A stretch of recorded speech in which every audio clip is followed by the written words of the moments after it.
भाग्य माँ बालेकाई की बज्जी बना रही थी, लेकिन क्योंकि उसकी जिंदगी में वो पहली बार बना रही थी, पूरा उल्टा सीधा हो रहा था। जब वो बज्जियां बना रही थी तो सारा तेल छिड़क कर उसके हाथ पे गिर रहा था। दूसरी तरफ गर्मा गर्म तेल में बालेकाई की बज्जी एकदम जल रही होती है। ऐसे वो अपना काम ठीक से नहीं कर पाती है। जो भी उसके दुकान बज्जी खाने आते थे, उसके हाथों बनाए बज्जियां चख कर उसके मुंह पे छी नहीं कह पाते, और कुछ लोग उस जले हुए बज्जियां को देख मुंह मोड़ लेते हैं। लेकिन और कुछ लोग भाग्यम्मा की सुंदरता देख उसकी बज्जियां भले ही बुरा क्यों न हो, कम से कम इस औरत के लिए तो रह जाते हैं, कहकर वही रह जाते हैं। ऐसे अलग प्रकार के लोगों की विविध बर्ताव देख भाग्यम्मा थक जाती है। तब वो फैसला करती है, आज इतना व्यापार काफी है, मैं वापस घर चली जाती हूँ। ये कहकर वो अपना बज्जी का बंडी लेकर घर की ओर बढ़ रही होती है। रास्ते में उसे याद आता है कि कल बालेकाई की बज्जी बनाने के लिए उसे बालेकाई की जरूरत है। इसीलिए वही मौजूद एक बालेकाई की व्यापारी के दुकान में जाकर ऐसे पूछती है, सुनिए, बालेकाई की दाम क्या चल रही है? 1 केजी का 100 रुपए। ऐसे कहता है सुदर्शन। हाय भगवान, अगर 1 किलो 100 रुपए का है तो 1 केला का कितना होगा? 1 केला का 1000 रुपए लगेगा, कहता है सुदर्शन। अरे रे, मेरे पास इतने पैसे नहीं हैं जी। सारा दिन मेहनत करने के बावजूद मैं 200 रुपए भी नहीं कमा पाई। बस इस बार के लिए उधार दे दीजिए ना। बस 2 दिन में मैं आपका सारा पैसा चुका दूंगी। कर्ज चुकाने की क्या जरूरत है? हर रोज जितने केजी चाहिए उतने किलो लेके जाओ यहाँ से, लेकिन बस एक छोटी सी शर्त है। हाँ, वो क्या है जी? कुछ नहीं, बस मुझसे शादी करनी है तुझे। छी, कुत्ता कहीं का, तुम्हारी इतनी हिम्मत। मैंने सोचा तुम बुजुर्ग हो तो इसीलिए अच्छे से बात कर रही थी, लेकिन तुम तो शैतान हो। ऐसे वो क्रोधित होकर वहाँ से चले जाती है। जब वो मुड़कर जा रही थी तो पीछे से सुदर्शन, तुम्हारा पति तो वैसे भी मर गया और तुम्हें काम करना भी नहीं आता, इसीलिए कह रहा हूँ, मुझसे शादी करेगी ना तो अच्छा खासा घर पर आराम कर पाएगी, सोच लेना। ऐसे उसको चिढ़ाते हुए कहता है सुदर्शन। भाग्यम्मा घर पहुंचकर उदास बैठी रहती है। दरअसल भाग्यम्मा पड़ोसी गांव के जमींदार की बेटी थी। उस गांव के जमींदार का एक राइस मिल रहता था। उसमें मौजूद सारे कूली का एक अधिकारी कूली था। उसका नाम भूपति है। एक दिन भूपति जमींदार के पास आकर ऐसे कहता है, साहब, एक छोटी सी बात करनी थी। बोलो भूपति, क्या हुआ? साहब, वो त्योहार आ रहा है तो बहुत सालों से आप बस बचा हुआ राइस दे रहे हैं इन कूलियों को, इसीलिए कम से कम अगर इस साल आप उनके पैसे दे दे तो वो खुशी से त्योहार मनाएंगे अपना। हाँ, तुम लोग जो काम कर रहे हो उसमें ये राइस देना ही बहुत ज्यादा है, और तुम लोगों को पैसे भी चाहिए। तुम सोचते क्या हो अपने आप को? मुझे बता रहे हो कि इनको क्या देना है और कब देना है? तुम्हारी इतनी हिम्मत, कूली साला। साहब, हमको जितने पैसे आने थे हम वही पूछ रहे हैं, आपसे कुछ लूट तो नहीं रहे हैं ना? आपको ऐसे खामखा जुबान चलाने की क्या जरूरत थी? तुम मुझे जवाब दे रहे हो? तुम्हारी इतनी हिम्मत? वो भूपति को जोर से लात मारता है। तब भूपति उड़कर कूली सारे जहाँ बैठे थे वहाँ जाकर गिरता है। तब भूपति बहुत क्रोधित होता है और तुरंत राइस मिल में सारा काम बंद करवाता है। सारे कूलियों को राइस मिल के बाहर बिठाकर, जब तक वेतन नहीं तब तक काम नहीं, एक भी बस्ता अंदर नहीं जाएगा और अंदर का एक भी बस्ता बाहर नहीं जाएगा।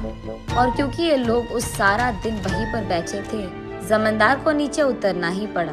सबको जितना कूली के पैसे देने थे वो दे देता है। तब सभी भूपति की प्रशंसा करने लगे। भाग्यम्मा की नजर बहुत पहले से ही भूपति पे थी। उसके सारे अच्छे काम भाग्यम्मा को बहुत पसंद आते थे। इस हादसे के बाद तो भाग्यम्मा सीधा भूपति के पास जाकर, मुझसे शादी करोगे? ऐसे पूछती है। भूपति थोड़ा सोचकर, अगर तुम मुझसे शादी करोगी तो तुम्हें ये गांव छोड़कर आना पड़ेगा, क्योंकि तुम्हारा परिवार मुझे कभी नहीं मानेगी और उन्हीं के सामने तो हम रह नहीं सकते, तो जाना ही पड़ेगा। तो फिर क्या तुम्हें मंजूर है? ऐसे पूछता है भूपति। तुम जहाँ हो मैं भी वहीं।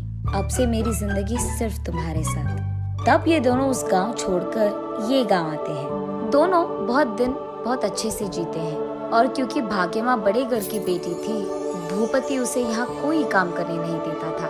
वो भी लाड़ों से उसका देखभाल करके बहुत प्यार करता था। एक दिन उनके घर के पास मौजूद बांध टूट जाता है और इसी कारण सारे गांव में बाढ़ आ जाता है।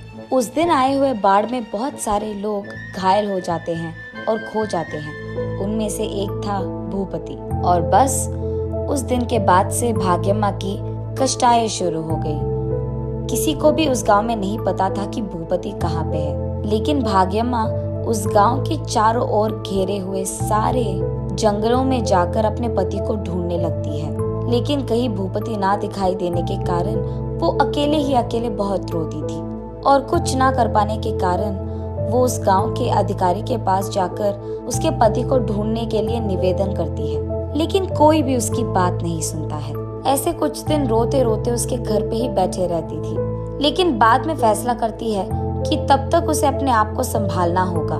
भूपति के आने के इंतजार में उसको कोई काम करके पैसे कमाना था। तब से वो हर रोज कोई नया काम ढूंढ लेती थी। एक दिन वो ईंटों को उठाती है, लेकिन क्योंकि उसने जिंदगी में कभी कुछ उठाया नहीं, वो उन ईंटों को नीचे गिरा देती है और वो ईंट सारे टूट जाते हैं। तब वहाँ का अधिकारी, अरे जाओ बेटी जाओ, तुझे कोई काम करना ही नहीं आता है, ईंट सारे टूट गए, चलो निकलो अब, ऐसे कहता है। अगले दिन वो गाय को घास खिलाने कहीं ले जाती है।